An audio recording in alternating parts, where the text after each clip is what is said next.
And we're coming to you live for the Built Ford Tough Studio. Boomer Esiason, Greg Giannotti. It's Boomer and Gio on the Fan. Simulcast across the country on CBS Sports Network. And wherever you are on the free Odyssey app, good Wednesday morning. Yes, this was as bad as it gets. This is a blown game by the Knicks. This wasn't the Sixers taking charge, even though Tyrese Maxey was very good. This was awful. This was gross. This was something that hopefully we do forget, but right now it feels like we won't forget. But I am not going to do 4 hours of negativity with the Knicks today. I can't, because I've had it. I've had it with my teams letting me down all the time.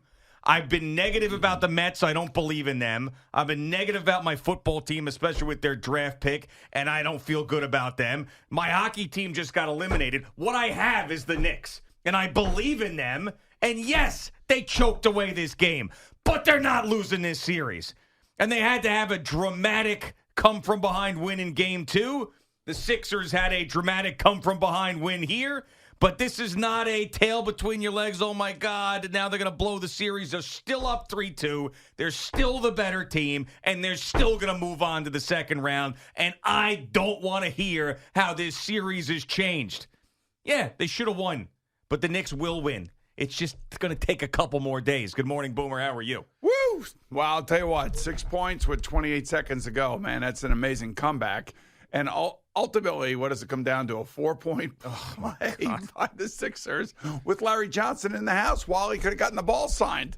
So how easy would that have been? Yeah. I mean, so anyway, look, here's the thing. I don't want to be negative either, because I thought it was an amazing game. And at that point, the Knicks did everything that they should have done. They were going to keep them under 100 points. They were going to play defense.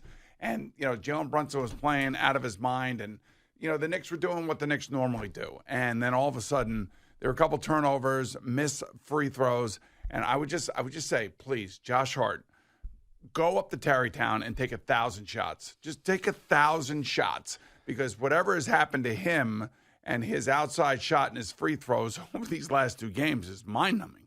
I mean, it is frustrating.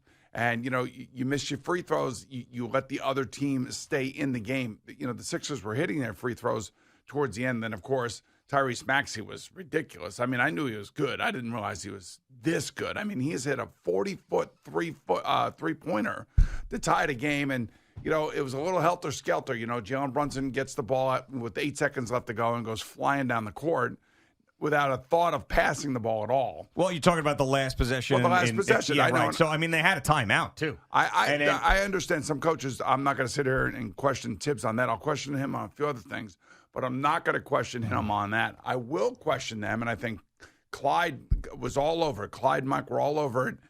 They had a foul to give before the 4-point shot or the 4-point play by Maxey, and they didn't give it. And, the one thing you can't allow is a 3-pointer, and then the one thing that makes that even worse is that you foul and the ball goes in the hoop and you have an opportunity for a 4-point play with the great Larry Johnson sitting in the building. So, I mean, it's amazing how this game ended, how helter-skelter it was. And if I'm going to get on Tibbs, I'm going to get on him for one thing. You have a rotation of 7 guys now, and everybody on the court, maybe with the exception of Maxey, is exhausted. Everybody. I mean, Joel Embiid is dragging his leg up and down the court. He's exhausted. Mitchell Robinson's playing pretty good against them and forced some steals and turnovers as well. But I'm going to say a name. You're going to laugh at me again. But I wanted to see at some point, somewhere in this game, a young, fresh, Precious Achiuwa on the basketball court to get some rebounds, to play some defense. But yet Tibbs went with 7 guys. And I think 3 of the 7 played over 50 minutes.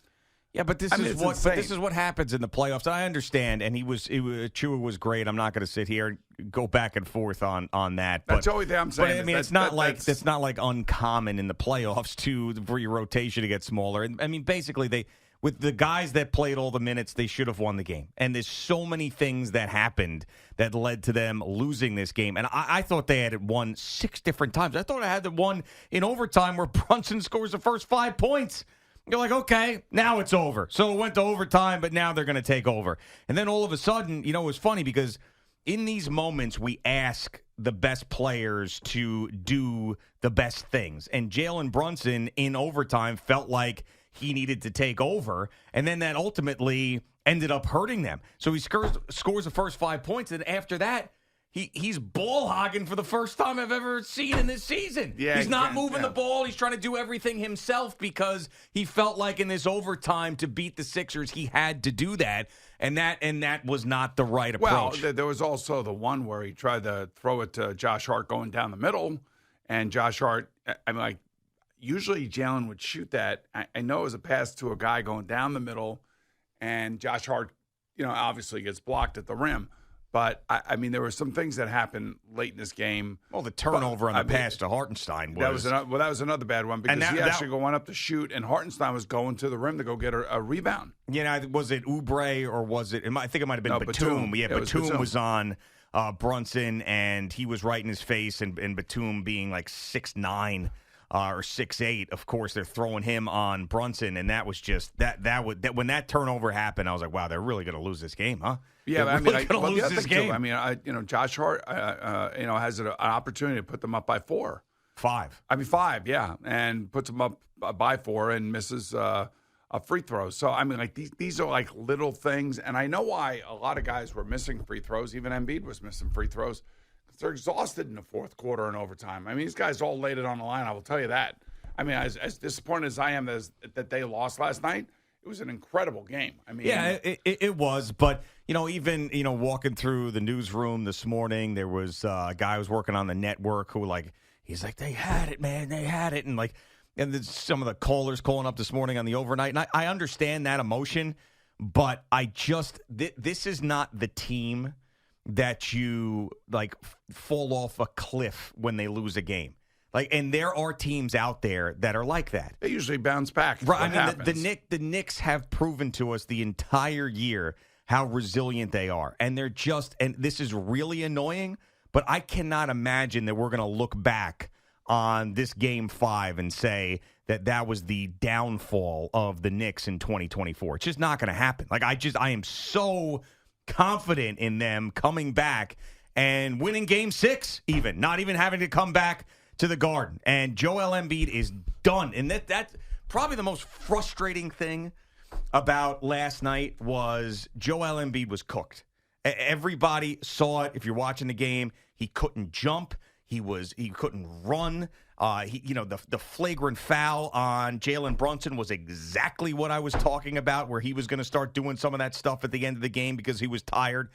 So he was done. There was one guy on the court that could beat you, and he did it. And he did it in dramatic fashion in Maxey, and now they give another opportunity for Embiid to get maybe healthier or get some rest or whatever, and that's what drove me nuts because it felt like it was like, okay, Embiid's out of gas, the Sixers are out of gas, and now it's over. And you gave them a little more life. Well, you could have fouled there at the end. But think about it, though. I know you could have fouled at the end, and I think they were trying to, But Maxey, and I don't know if Nick Nurse told him this, but so they're not going to foul in the backcourt. So he comes over the line. They're going to probably foul when he gets closer to the 3-point line. And Maxey's like, you know what? I'm just going to put it up from here because they're probably going to foul me, and I'm so talented I can make this shot. Yeah. And he did. If you would have told me that Tyrese Maxey on that possession is going to shoot a 38, 40-foot 3-pointer, isn't that what the shot that you want? Like that, you're forcing him into a half-court shot, and he just happened to make it. And by the way, I want to say he scored the last 11 points in the last minute and 32 seconds for the Sixers in regulation. I think that was what it was. He had the 7 straight for sure with the 4-point play. So I think it was 11. I think it was 11. Yeah. Because he had a jumper before that. But it was an incredible performance that actually reminded me of Game 2 with the DiVincenzo shot. Well, that's their DiVincenzo shot. Now the question is, here's the deal. It's a real series simply because they're going back to Philadelphia, and it is a real series.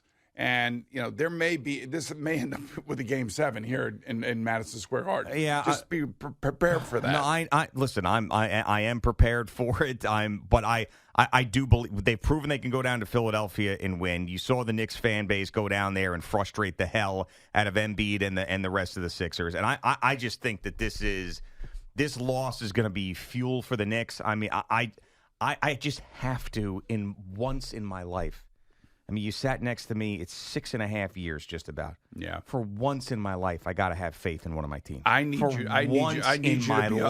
be upbeat. I mean, you were so confident that the Knicks were going to win it in 5. So confident. I'm not going to come in here and just be like white flag and fly that around all morning. I can't.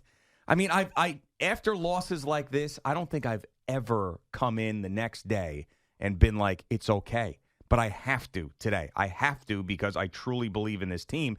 And I think we all forget, the Knicks did have a run into the second round last year and losing to the Heat. But I think we all forget that, these playoff series are ups and downs. It's a roller coaster. It's a whole ride of emotions every single series. And the Sixers, they have last year's MVP on it. They have Maxey. They got a championship head coach. It's not like there's some schlub team that snuck into the playoffs. It's a good team. So you didn't beat them in 5. You're still up 3-2. And you stole a game that you probably shouldn't have won in Game 2. They stole a game they probably shouldn't have won. Now you're even in that regard. Go out and win the series.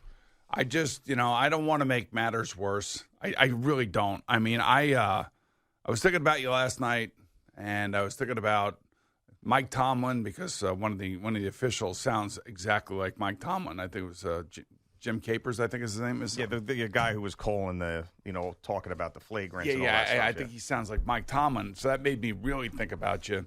And then I was thinking about, your big meeting with Spike today, in regards to Boomer and Gio 3.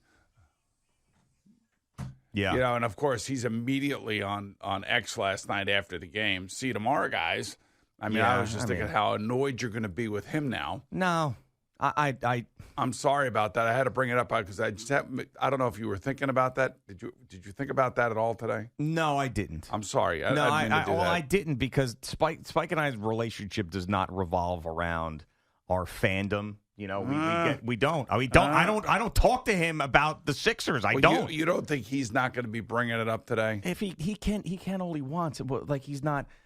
The only person who can talk trash today is Tyrese Maxey. Yeah, you're pretty much. Spike Eskin, because he grew up a Sixers fan and does a podcast, did nothing last night.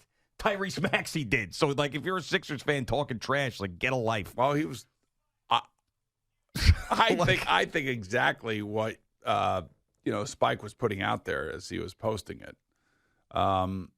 If it was directed right at you because he knew how disappointed we were last night. I mean.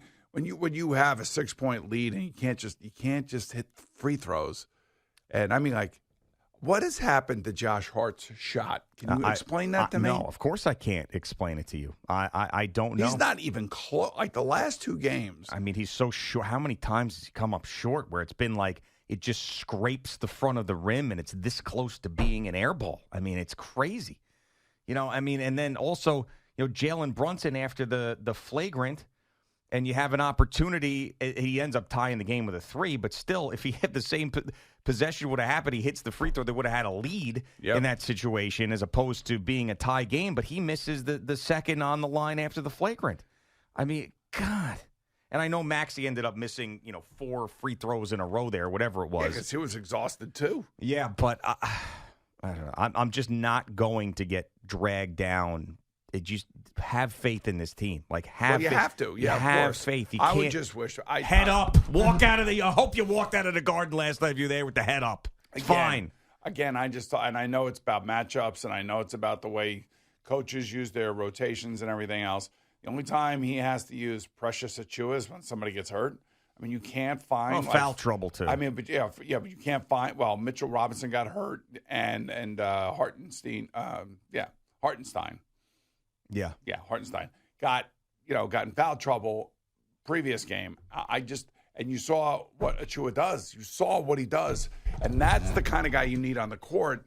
Especially when their 7-footer is exhausted and is dragging his leg all the way across the court. Steve Rosner, Achua's agent. The way you talk about him. I'm set again. I mean, you guys bust my chops all the time, and I've been around a long time. I've seen a lot of things, and I'm just telling you, my intuition and my experience, and all I see is a guy that is instant energy. And when guys are tired and guys are, dragging, somebody needs a break somewhere along the line, and you bring in a guy who basically hasn't played. He's instant energy. He's going to get the loose balls. He's going to get the rebounds. He's going to get blocked shots. And that's exactly what we saw in Game 4. Yeah, no, you did. You're right. But still, even with all of this, they should have won the game. I know. At the end of the day, they should have won it. And Mitchell Robinson just falls into the trap on the 4-point play where he ends up leaving his feet. And the second he went up in the air, Maxey goes, okay, thank you. I'm going to jump into you and make the 3-point play. Well, I'm at least going to go on the line for 3 shots at the very least. So, I mean, it just Embiid had one of those too. Yeah. I mean, he was done. He was ready to go home. It is exhausting. And I felt bad for the Knicks fan that was at MSG because there was a point where, they're all there, they're high-fiving, they're cheering. And it is a dagger to the heart. Now, you just got to hope, as you were saying earlier, that this is a team that you don't give up on because they're not going to give up. That's not their DNA. Their DNA is usually to come back and play better, play smarter. I mean, there were a couple times, there was a steal, I think, or maybe a long rebound that Josh Hart had, and he threw it away. Immediately, this is late in the game. They got the lead, and I think he's trying to hit Anunoby, and he throws it over his head. Yeah. I'm like, guys. And the Sixers had a million of those, too. I mean, Joel Embiid was a turnover machine last night. Maxey was frustrated with him. I mean, God. Well, all right. It slipped through their fingers, but the main point today is that this is not the same old Knicks. This is not a franchise that has let you – well, they did let us down for a very, very long time, but not this team.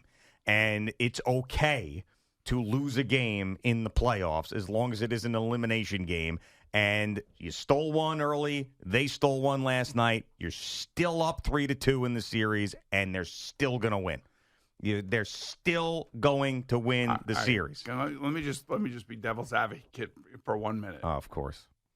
What do you mean? Of course. What do you mean? Of course. I'm not. There's nothing of course about this. So the first time ever that after a bad loss, I come in here and I'm positive saying you have to then go, I'll play devil's advocate. Can't you just let me for once be the positive guy? I'm never the positive guy, ever. I mean, I have seen so much garbage with my teams, especially in recent memory, and I'm always coming in here. I mean, I basically denounced my Vikings fandom after the draft. I can't take it anymore. I had the Mets winning 68 games earlier this season. I just, for once, want you to ride with me here with the positivity. One time. No devil's advocate. Don't tell me, they're going to go out to Philadelphia, and then they're going to be tight, and they're going to be tight in Game 7. And by the way, a 9 p.m. tip on Thursday. That's crazy. I mean, I barely got any sleep last night. Love of God. 9 o'clock? Anyway. Like I said, play devil's advocate. Go no, for I don't it. want. I don't. Yeah, now I don't. Now I don't want to. Now I don't want to. All right, good. I mean, and you talked me out of it, and I don't know. I was sick to my stomach last night, and it's usually when you're a really good defensive team, things like this don't happen. And I don't want to play devil's advocate now because I don't want to, in any way, shape, or form, infect your positivity. Because I'm positive too. I am. I wish you go a little deeper on the bench, especially when you got instant energy sitting there and a defensive player, a rebounder, a guy that's going to tip balls and go after him and dive on the ground. I'd like to see that at some point, especially late in the game, even though I felt like Mitchell Robinson was playing pretty good. But I don't know. It's just like I feel like, 7 guys, 3 of those guys playing 50 or more minutes is crazy. Yeah. But this is what this is. This is the playoffs. This is your guys that got you here the entire time. I'm not denying the fact that one of those guys is stuck to the bench for some reason. Yeah. All right, Boomer and Gio on the Fan and CBS Sports Network.